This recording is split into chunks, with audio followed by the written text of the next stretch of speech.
10 Things You May Not Know About John F. Kennedy. Discovered 10 surprising facts about America's 35th President John F. Kennedy, 1957. Credit: Hank Walker. The Life Picture Collection. He and Jackie Kennedy had 4 children. In addition to Caroline and John, Jr., the Kennedys had 2 other children. In 1956, Jackie gave birth to a stillborn girl whom the couple intended to name Arabella, and on August 7, 1963, Patrick Bouvier Kennedy was born 5.5 weeks early. The baby weighed under 5 pounds and died 2 days later from a pulmonary disease. The bodies of the 2 children were removed from Massachusetts in 1963 to be next to their father in Arlington National Cemetery. Kennedy received last rites 3 times before his presidency. Kennedy suffered from poor health his entire life and, fearing imminent death, America's first Catholic president received the sacramental last rites of the Church on 3 occasions. On a trip to England in 1947,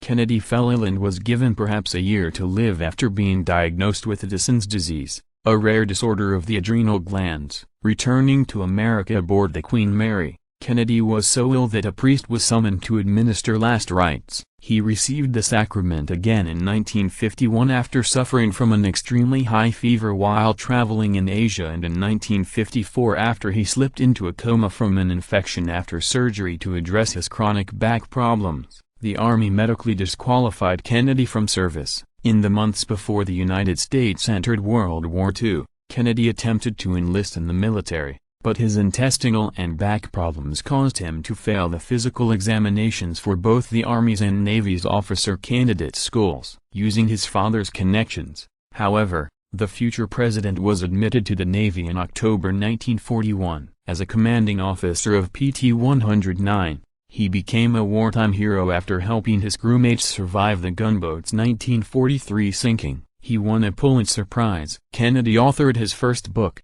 Oh, Why England Slept, at age 22, and in 1945 he spent a few months as a newspaper correspondent for William Randolph Hearst's newspapers covering the United Nations Conference in San Francisco in the aftermath of World War II in Europe. In 1957, a Pulitzer Prize in biography was awarded to Kennedy for O Profiles in Courage, although there has since been controversy as to how much of the book was ghostwritten by his aide Theodore Sorensen. Kennedy briefly attended Princeton University. Prior to his enrollment at Harvard University, the future president in 1935 began his undergraduate career at another Ivy League institution, Princeton University. His stint there was brief. A gastrointestinal illness forced him to leave Princeton after only 2 months, and after convalescing he transferred to Harvard. He donated his congressional and presidential salaries to charity. Kennedy's father built a family fortune, and when the young politician entered Congress in 1947, he earned sufficiently ample annual income from trusts established by his father that he decided to donate his entire legislative salary to various charities. Kennedy quietly maintained the practice as president after becoming the richest man to ever take the oath of office. Kennedy installed a secret taping system in the White House. Richard Nixon was not the first president to record his private White House conversations. In the summer of 1962, Kennedy secretly installed a taping system in the Oval Office and Cabinet Room that transmitted recordings to a reel-to-reel tape recorder in the White House basement. The president likely installed the system to aid him in writing his future memoir, and it captured many historical discussions between Kennedy and his staff, including discussions during the Cuban Missile Crisis. Kennedy proposed a joint Soviet mission to the moon. Although Kennedy famously challenged the country in the first months of his presidency to land a man on the moon by the end of the 1960s, by September 1963 he had such concerns about the space program's high cost that he proposed partnering with the Soviet Union on a joint expedition to the moon.